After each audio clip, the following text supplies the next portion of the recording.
Tonight, as he braces for a possible indictment, Donald Trump is defiant, holding the first major rally of his 2024 campaign. The former president calling his supporters to Waco, Texas, a city marking the 30th anniversary of the deadly standoff between federal agents and a religious cult. CNN reports that former president and current presidential candidate Donald Trump has returned to the campaign trail with a rally in Waco, Texas.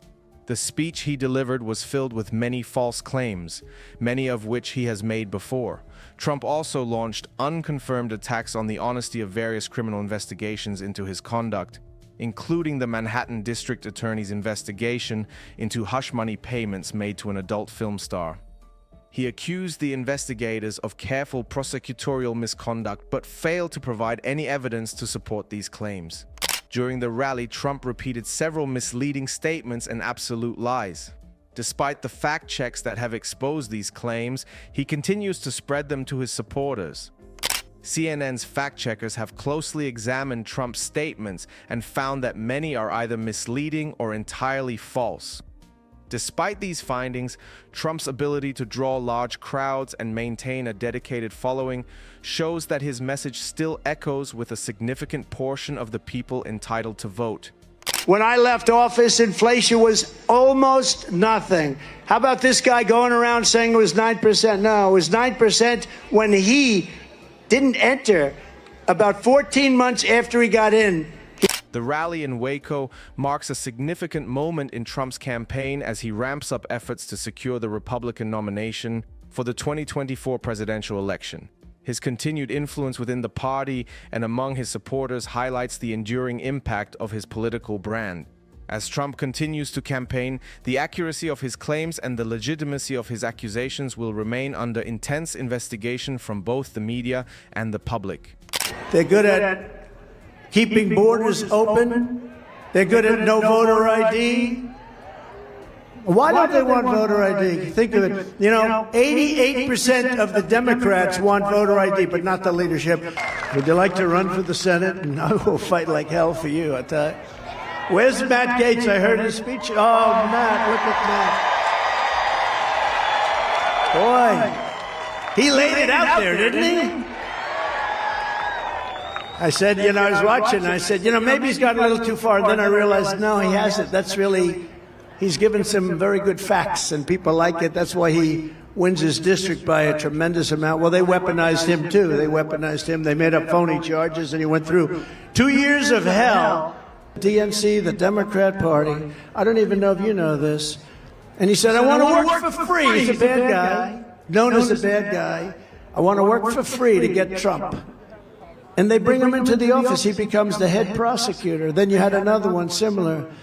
And then he goes out and he quits because the head of the office, who I respected, but then he went bad because he changed his mind a little bit on a couple of little things, but that's okay.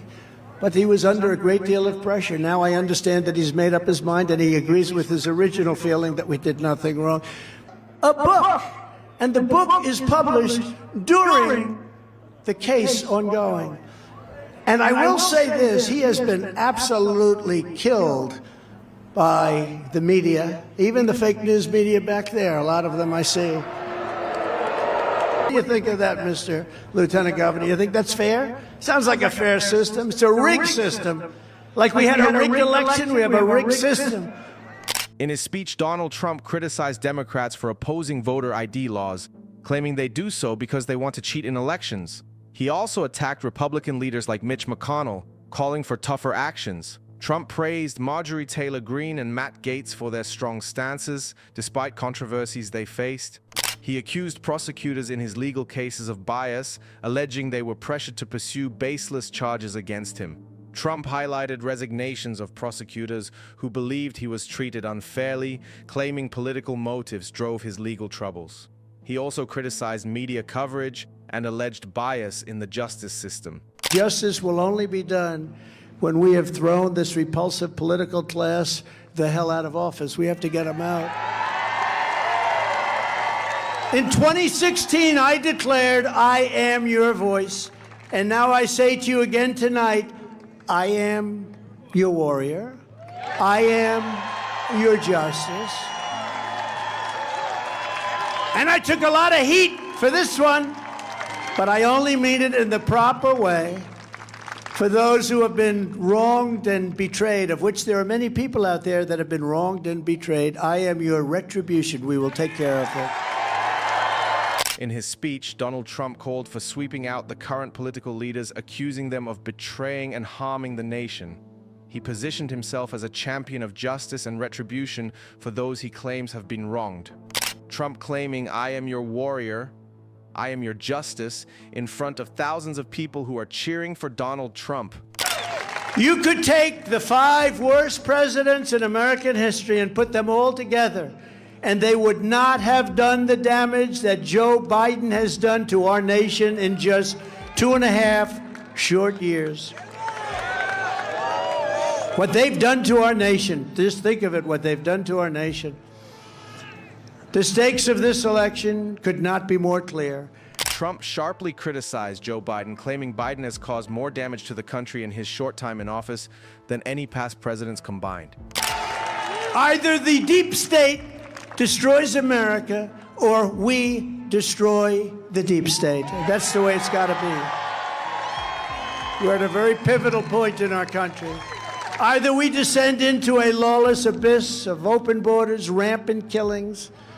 He framed the upcoming election as a crucial battle between saving America from what he described as demonic forces aligned with the deep state, or succumbing to lawlessness, open borders, high crime, and corruption. Trump rallied his supporters to vote in a landslide to restore greatness to America. Here are some of the fact checks of Trump's other claims in the speech. Rigged system. Like we had a rigged election, we have a rigged system. During his rally, Trump claimed that he actually won the 2020 election, insisting it was rigged. He stated, "We won in 2016. We won by much more in 2020, but it was rigged." Later, he reiterated, "It's a rigged system, like we had a rigged election." The fact, this claim by Trump is false. He lost the 2020 election fair and square. Democrat Joe Biden won with a 306-232 victory in the Electoral College, securing over 7 million more votes than Trump. Biden's margin was 51.3% compared to Trump's 46.8%. China, like no other president has ever stood up before. You didn't even know China was a problem until I came along. China was ripping us off, making $600 billion a year. $600 billion. And I did a little tariff hunting with them, and we took in hundreds of billions of dollars. I got the farmers of our country $28 billion. Trump repeated a version of a false claim he made over 100 times as president, that the U.S. used to have a trade deficit with China exceeding $500 billion. On Saturday, he asserted that before he took office, China was ripping us off, making $600 billion a year. The fact U.S. has never had a $600 billion trade deficit with China, even when only counting trade in goods and ignoring the services trade where the U.S. runs a surplus. The record goods deficit with China before Trump was about $367 billion in 2015. Under Trump, the goods deficit reached a new high of around $418 billion in 2018 before falling below $400 billion in the following years. During his 2020 campaign, Trump used the slogan, "Promises made, promises kept." Running again, he's highlighting what he claims were campaign promises he delivered on, including border wall construction. "I built hundreds of miles of wall and completed that task totally as promised," he said. The fact, Trump's claim that he completed the border wall is far from true. According to a border wall status report by U.S. Customs and Border Protection, about 458 miles of wall were completed under Trump, but around 280 more miles identified for construction remained unfinished. Of those, about 74 miles were in the pre-construction phase and 206 miles were under contract. Trump claimed, "We are a nation that has the highest inflation in 50 years. The fact, Trump's claim is an exaggeration. Although the year-over-year inflation rate reached 9.1% in June last year, the highest since late 1981, this is not the highest in 50 years.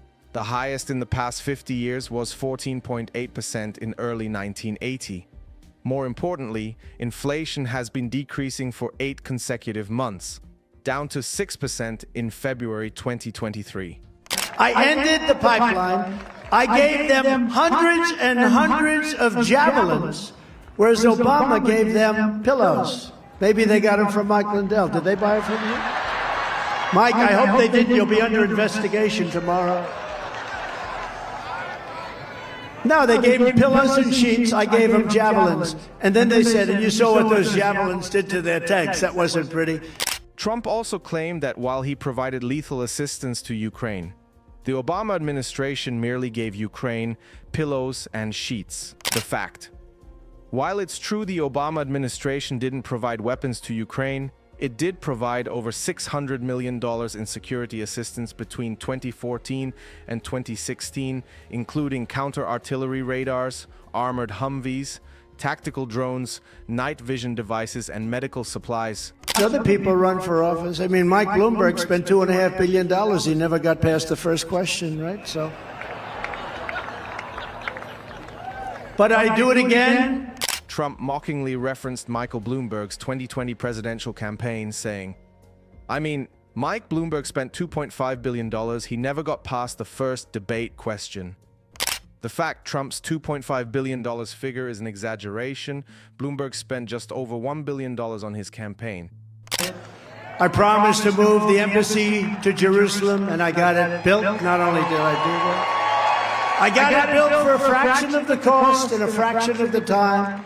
It was supposed to cost $2 billion. I got it built for $500,000. Is that? Trump repeated a story about moving the U.S. Embassy in Israel from Tel Aviv to Jerusalem for less than $1 million, saying, I promised to move the embassy to Jerusalem and I got it built for a fraction of the cost and a fraction of the time. It was supposed to cost $2 billion.